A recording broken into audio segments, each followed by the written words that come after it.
വരുന്നത് വെച്ച് കഴിഞ്ഞാൽ കൊച്ചിയെ സംബന്ധിച്ച് കൊച്ചിയുടെ മുഖച്ഛായ തന്നെ മാറ്റാൻ പോകുന്ന ഒരു കാര്യമാണ്. കാരണം ഏതൊരു വളർച്ചയ്ക്കും തന്നെ transportation that's very important role.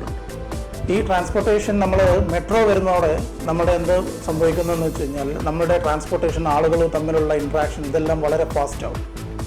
നമ്മുടെ കൊച്ചി എന്ന് വെച്ച് കഴിഞ്ഞാൽ പ്രത്യേകിച്ച് കേരളം ഒരു ടൂറിസ്റ്റായിട്ട് ഡെവലപ്പ് ചെയ്ത് വരുന്നൊരിതാണ്. അതിൽ നമ്മുടെ മേജർ ഒരു പ്രോബ്ലം ഇപ്പോൾ നമ്മൾ ലാഗ് ചെയ്യുന്നത് നമ്മുടെ ഈ ട്രാൻസ്പോർട്ടേഷൻ, നമ്മുടെ റോഡുകൾ, ബാക്കിയുള്ള വെഹിക്കിൾസ് ഇതെല്ലാം തന്നെ വളരെ പുറകോട്ടായി നിൽക്കുന്ന. ഈ മെട്രോ വരുന്നതോടൊപ്പം തന്നെ സംഭവിക്കുന്നത് എല്ലാം വളരെ ഫാസ്റ്റാവും. ഇപ്പോൾ നമ്മളൊരു ഇൻ്റർനാഷണൽ സ്റ്റാൻഡേർഡിലേക്ക് പോകും, ആളുകളും തന്നെ അതെല്ലാം യൂസ്ഡായി വരും. അങ്ങനെ വരുന്ന സമയത്ത് നമ്മുടെ മെട്രോയിൽ ആളുകൾക്ക് പോവുകയും എന്തൊക്കെയാണ് ഇൻ്റർനാഷണൽ ലെവലിൽ എന്തൊക്കെയാണ് വളർച്ച വരുന്നത്, അതേപോലെ ആളുകൾക്ക് ഈ മൂവ്മെൻറ്റ് വളരെ ഫാസ്റ്റ് ആവും.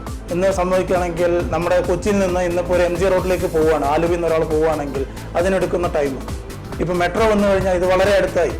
അപ്പോൾ ബിസിനസ് ആണെങ്കിലും ആളുകളുടെ മൂവ്മെൻ്റ് ആണെങ്കിലും എല്ലാം വളരെ അടുത്തടുത്ത് വരുന്നതായിരിക്കും. ഇന്ന് നമുക്ക് നോക്കാം, ഓരോ വീടുകളിലാണെങ്കിലും ഓരോ ആളുകളും പോകുന്ന ഓരോ വണ്ടികളായിരിക്കും. ഒരു വീട്ടിൽ മിനിമം ഒരു 2 കാറില്ലാത്ത വീടിൽ. അങ്ങനെ വരുന്ന സമയത്ത് മെട്രോ വരികയാണെങ്കിൽ തന്നെ പലപ്പോഴും തന്നെ നമുക്ക് ഈ കാറുകൾ ഉപയോഗിക്കാതെ വളരെ സുഖമായിട്ട് നമുക്ക് മെട്രോയിൽ പോവുകയും ചെയ്യാം, എൻവയോൺമെൻറ്റ് ഫ്രണ്ട്ലി ആവുകയും ചെയ്യും. കാരണം കേരള വളരെ ഒരു ഗ്രീനറി ഉള്ള ഒരു ഇതാണ്. നമുക്ക് നമ്മുടെ എൻവയോൺമെൻറ്റ് പ്രൊട്ടക്റ്റ് ചെയ്യാനും ആസ് എ സേഫ്റ്റി പ്രൊഫഷണൽ എനിക്ക് പറയാനുള്ളത് വെച്ച് കഴിഞ്ഞാൽ മെട്രോ വരുന്ന എന്തുകൊണ്ടും തന്നെ നമ്മുടെ എൻവയോൺമെൻറ്റ് ഫ്രണ്ട്ലി ആയിരിക്കും, നമ്മുടെ ഈ പരിസ്ഥിതിയെ തന്നെ സംരക്ഷിക്കുന്ന ഒരു ഇതായിരിക്കും.